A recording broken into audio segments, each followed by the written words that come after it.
Informações das últimas horas mostram o seguinte, que o Trump ele está interessado em capturar o Maduro vivo e que as forças cubanas que fazem a segurança do Maduro têm ordem do regime cubano de, se houver algum entendimento do Maduro com os Estados Unidos, que ele seja executado e eliminado, porque ele seria portador de muitos segredos dos esquemas da esquerda mundial. O Trump pode atacar qualquer membro dessa organização sem precisar pedir ajuda ao Congresso, ou seja, está aberta a temporada de caça ao Maduro.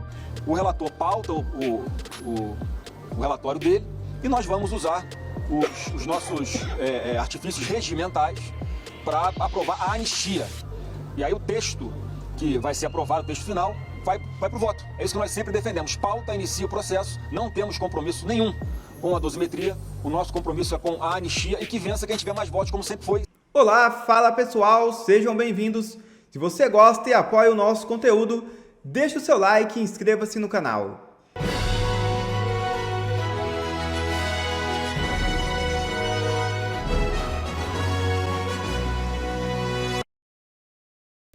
Estados Unidos classificam o Cartel de Los Soles como organização terrorista.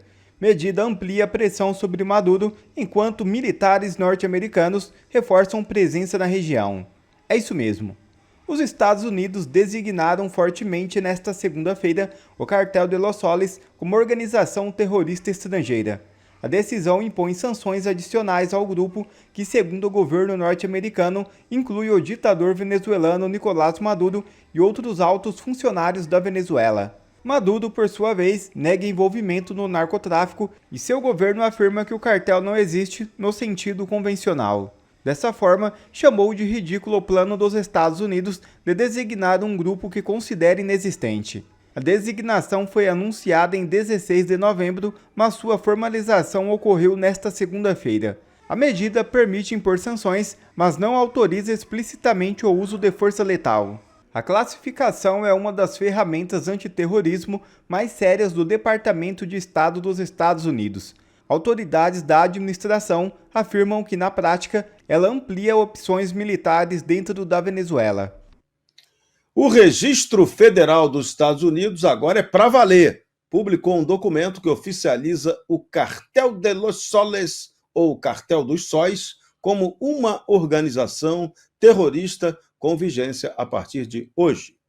O secretário de Estado norte-americano, Marco Rubio, declarou: o Cartel de los Soles, junto com o Tren de Aragua e o Cartel de Sinaloa, são responsáveis pela violência terrorista em todo o hemisfério.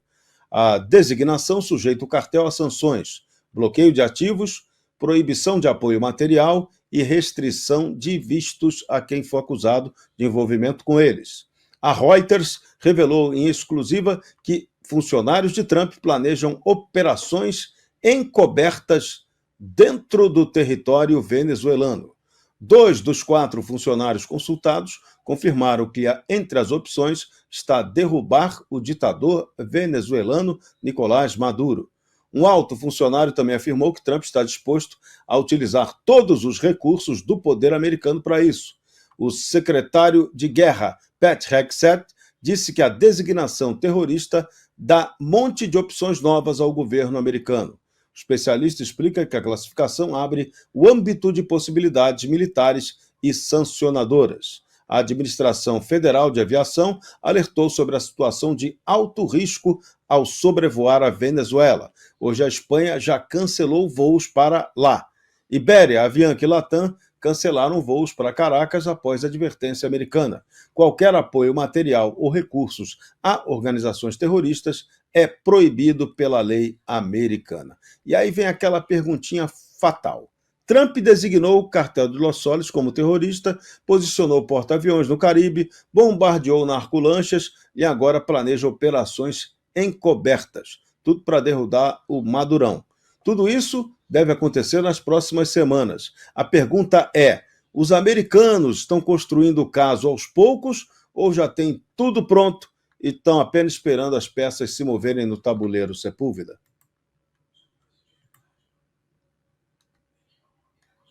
Informações das últimas horas mostram o seguinte, que o Trump ele está interessado em capturar o Maduro vivo e que as forças cubanas que fazem a segurança do Maduro têm ordem do regime cubano de, se houver algum entendimento do Maduro com os Estados Unidos, que ele seja executado e eliminado, porque ele seria portador de muitos segredos dos esquemas da esquerda mundial. O jornal The Guardian, em Londres, hoje publicou um artigo dizendo que o Trump tem uma das metas da captura do Nicolás Maduro seria comprovar a interferência da Venezuela e dos sistemas de votação da Venezuela na eleição do Biden nos Estados Unidos, segundo as denúncias do Carvajal. Então, há uma coisa muito maior por trás. Depois, a questão da Venezuela não se resume apenas ao Maduro, né? E não sei se viram todos os avisos dados hoje pelo governo alemão, pelo governo britânico, foram vários governos europeus que deram avisos e eles disseram para os seus cidadãos não viajarem para a Venezuela e evitarem as zonas fronteiriças da Venezuela pela forte insegurança que se vive aí. Ora, chama atenção porque uma ordem para evitar as zonas fronteiriças. Há claramente opções que falam também de ataques militares a bases de narcotráfico na Colômbia, por exemplo. Então, eu acho que a situação ela é muito mais complexa do que apenas a questão de derrubar o Maduro ou não. E depois o próprio Telegraph de Londres também diz que a última meta do próprio Donald Trump seria derrubar o regime cubano. Ou seja, não parar na Venezuela, mas derrubar o regime cubano, para fazer um volte-face em toda a política da América do Sul. Então, eu acho que o que você diz é verdade. Está sendo construída uma coisa, mas não é uma construção apenas para a Venezuela. E veja um ponto importantíssimo dessa decisão que entra hoje em vigor, já tinha sido anunciada há dias, mas entra hoje em vigor, do Cartel de Los Soles como organização terrorista. O que é que isso implica? Não pode haver relações. Como é que fica o Brasil, por exemplo, com as suas relações diplomáticas sempre próximas com o pseudo-governo do Nicolás Maduro? A partir de agora, a história é outra. O governo brasileiro vai pagar essa proximidade. Então, eu acho que tudo isso é uma construção realmente, e uma construção também legal a respeito do que pode ser e não pode ser feito na Venezuela. É a decisão final. Foi decidido. Já está na lista o Cartel dos Soles como organização terrorista estrangeira. Você sabe o que isso significa? O Trump pode atacar qualquer membro dessa organização sem precisar pedir ajuda ao Congresso. Ou seja, está aberta a temporada de caça ao Maduro. E nesse momento existem alguns aviõezinhos, 3 aviõezinhos B-52, que saíram, nesse momento que eu estou gravando o vídeo, lá de uma base na Dakota do Norte, e estão a caminho do Caribe. PAP 1, PAP 2 e PAP 3. Olha que lindo, que fofo. PAP 11, PAP 12 e PAP 13.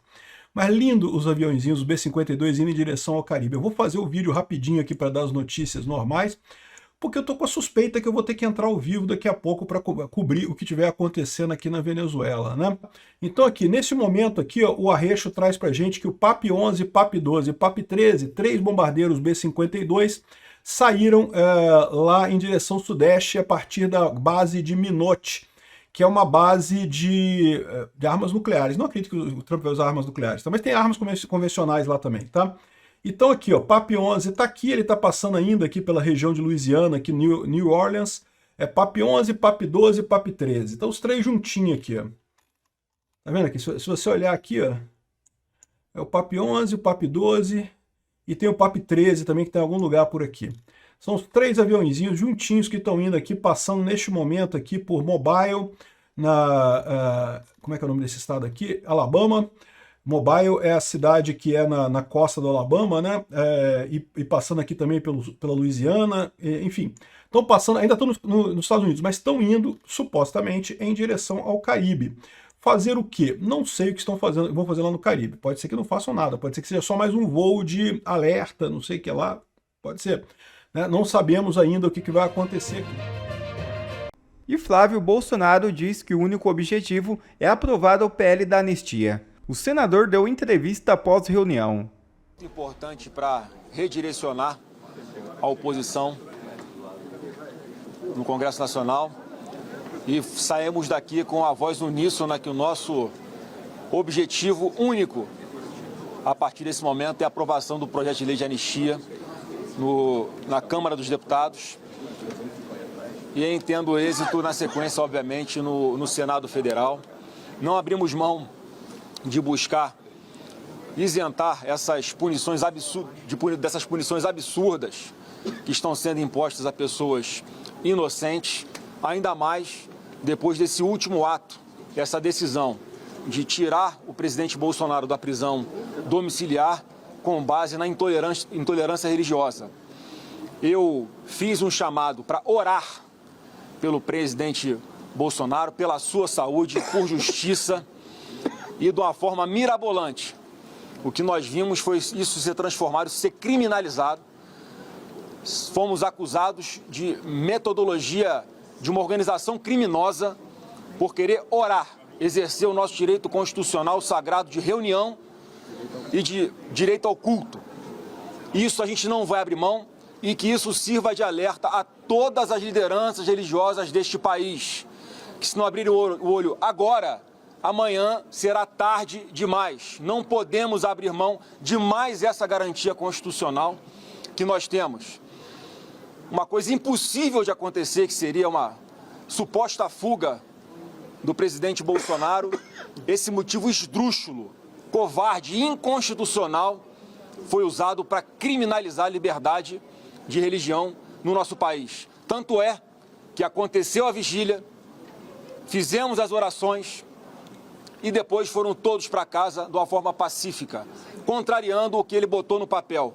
Porque na cabeça dele, eu acho que ele nos mede pela sua régua, ele entendeu que isso seria um primeiro momento para começarmos a mobilizar acampamentos e permanência de pessoas nas ruas, em especial próxima à residência do presidente Bolsonaro, o que nunca passou pela nossa cabeça, mas ele entendeu que ele tem um poder, parece, né, muito sobrenatural, de saber o que vai acontecer no futuro. Errou mais essa previsão, porque nós nunca tivemos a intenção de fazer nenhum tumulto próximo ao condomínio do presidente Bolsonaro, mas sim orar, porque nós acreditamos, fomos buscar força na nossa fé para atravessar esse momento difícil.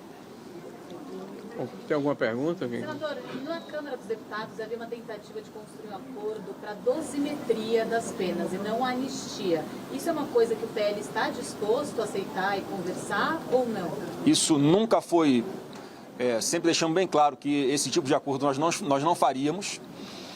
O que a gente sempre pediu é que a democracia prevalecesse. O relator pauta o relatório dele, né, com a redação que ele bem entender, né, que ele diz já publicamente que é com relação à dosimetria, e nós vamos usar os nossos artifícios regimentais para aprovar a anistia. E aí o texto que vai ser aprovado, o texto final, vai para o voto. É isso que nós sempre defendemos. Pauta, inicia o processo, não temos compromisso nenhum com a dosimetria. O nosso compromisso é com a anistia e que vença quem tiver mais votos, como sempre foi, sem interferência de outros poderes. Senador, os senhores já conversaram, também do deputado Sócio, com o presidente Hugo Mota, cabe ele pautar, ele já... Não, nós temos ao longo dos últimos meses, talvez, né, líder Marinho, tratado disso diversas vezes, tanto com o presidente da Câmara, quanto com o presidente do Senado, quanto com o relator, enfim, todos os esforços que nós... Desde muito antes disso, a gente já está trabalhando pela anistia desde o início do ano. No sábado, inclusive, nós tivemos uma conversa com ele. Ele está consultando líderes. Né? Eu pessoalmente liguei para o deputado Hugo. Ele está consultando líderes. Hoje ele teve uma conversa com o deputado Zucco. E todos nós aqui estamos fazendo o esforço possível, né, conversando com outros líderes de outros partidos, inclusive, para que haja um consenso de que esse debate seja desinterditado. Como disse aqui com muita propriedade o senador Flávio, o que nós queremos é que o parlamento cumpra o seu papel, né? Nós não obrigamos ninguém, nem queremos compromisso de mérito, nós queremos é que cada deputado possa, de forma livre, né, colocar de que maneira ele enxerga este problema. Nós defendemos a anistia e alguns defendem a dosimetria, que o voto vença e que o debate seja desinterditado. Não dá para o parlamento ficar à mercê, né, de um outro poder. E nós esperamos que isso aconteça essa semana ou na semana seguinte. Estamos trabalhando para que aconteça o mais rápido possível. Tanto é assim que a gente conversou aqui hoje também, que não vamos adotar a estratégia de fazer obstrução, porque nós queremos exatamente o contrário. Nós queremos que esse projeto ande, né, e tantos outros aí que possam, nesse momento, ser debatidos melhor para o nosso país. Como é que está a saúde do presidente e se tem previsão dele sair lá da polícia? Olha, eu não tive com ele, né, nesses dias. Amanhã eu vou lá visitá-lo, junto com o meu irmão Carlos Bolsonaro, né, para, enfim, conversar e saber como é que está, com meus próprios olhos, né, a saúde dele também, e também pegar ali, obviamente, quaisquer orientações que sejam importantes, mas por apenas 30 minutos, né, enfim, é difícil, né, você entender que uma pessoa inocente está tendo um tratamento de presidiário, quando, na verdade, o que nós estamos vendo aqui no Brasil é que o Estado Democrático de Direito virou um grande defunto, morto, enterrado, e nós temos que fazer de tudo para resgatar a democracia no Brasil, porque tudo que foi feito até agora foi completamente à revelia do que diz a Constituição e legislação, né? Qualquer advogado que você converse com o mínimo de isenção, tanto ele vai corroborar o que eu estou falando, tanto é verdade que muitos deles sequer têm coragem de falar em público, né? O que é um péssimo sintoma de que a nossa democracia está doente. Senador, e vocês falaram alguma coisa sobre 2026, alguma projeção? Sim, falamos sobre 2026 e o recado aqui foi de que a gente vai estar mais forte e unido do que nunca, porque todas as decisões que forem tomadas com relação aos palanques nos estados vão ser tomadas ouvindo as lideranças locais e reportando, obviamente, né, ao nosso líder maior, presidente Bolsonaro, e pensando que a gente vai ter esse primeiro momento, essa janela de oportunidade em 2026 para fazermos parlamentares, deputados, senadores, governadores e presidentes 100% alinhado com esse projeto que nós já defendemos há tanto tempo. Então, essa reunião aqui hoje foi muito importante para esse redirecionamento e para que todos aqui compreendessem que não vai ter atropelo nenhum, vai ter muita conversa, diálogo e vamos tomar decisões racionais para buscar a bancada maior ainda de deputados federais e senadores. Qual vai ser a estratégia, então, já que não vai ter obstrução? O que vocês devem fazer? A estratégia é o que a gente está fazendo com muita conversa, com muito respeito e entendendo que não dá mais para esperar votar essa matéria, seja qual for o resultado. Então, há um entendimento majoritário, inclusive, creio eu, dos presidentes da Câmara e do Senado, que essa pauta tem que ser enfrentada de uma vez por todas. Tem, lógico que tem estratégia, lógico que eu não vou falar com a nossa estratégia. Alguma orientação para apoiadores fazerem atos, protestando contra a prisão, chamamento para manifestações? Não, as pessoas estão se mobilizando espontaneamente por todo o Brasil. Eu acho que, em especial, fazendo vigílias, né, que são atos religiosos de oração, mas sem nenhum comando da nossa parte, pelo menos por enquanto. O que a gente conversou aqui é que a gente vai esperar essa semana agora, terça e quarta-feira, para ver como é que nós vamos enfrentar a pauta no Congresso Nacional e depois a gente reúne de novo para pensar o que vamos fazer, se vamos para essa linha. O senhor colocou que o ministro Moraes se baseou na questão da vigília para decretar a prisão, mas também ele colocou a questão da violação da tornozeleira. Qual a avaliação do senhor em relação a isso? O que aconteceu sobre essa violação? Está muito claro, acho que para todo mundo, inclusive para a imprensa, que a tornozeleira foi o de menos. Ele já queria fazer no dia 22, já havia sido a resposta dada pela Polícia Federal e pela PGR no dia 21, portanto antes, opinando pela transferência dele para uma sede da Polícia Federal. E ele faz uma referência de 2, 3 linhas ao que aconteceu com a pulseira. E no meu ponto de vista, vocês vejam só, quando vaza o vídeo dele, em que se filma a tornozeleira com avarias, primeiro, esse vídeo vaza sem som. Já é uma humilhação para alguém que está na situação que ele está. E depois, eu acho que a vontade de fazer maldade era tão grande que vazam o vídeo com o som. Eu já tinha identificado, inclusive, na televisão, olha, parece ser a perna do meu pai. Aí, quando ouve a voz dele nesse vídeo, eu acho que é um consenso, né? Quem conhece, quem já ouviu a voz dele, quem já conversou, que ele está com a fala completamente alterada, está com a fala arrastada. Isso é conhecido por vários colegas, inclusive da imprensa de vocês, e é verdade.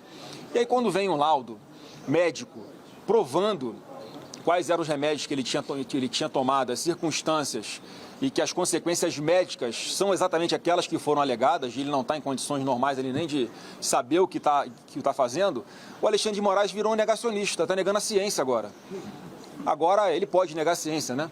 Porque ele simplesmente ignorou as provas que foram mais provas que são colocadas, que são a favor do presidente Bolsonaro. Ele simplesmente ignora, finge que não vê ou faz chacota.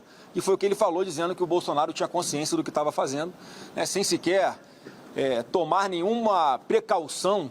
De consulta o médico do Supremo, conversa com um médico amigo dele, para ver se faz sentido o que a defesa do presidente Bolsonaro colocou de forma técnica, sem politizar no papel, para justificar o que tinha acontecido. E é totalmente plausível aquilo que a defesa do presidente Bolsonaro colocou. Eu lamento muito, isso só corrobora que todo esse processo está muito longe de ser um processo judicial. Então essa armação que acontece para fazer o que estão fazendo com o presidente Bolsonaro, eu acho que o povo está assistindo e uma hora eles vão entender a injustiça que estão cometendo.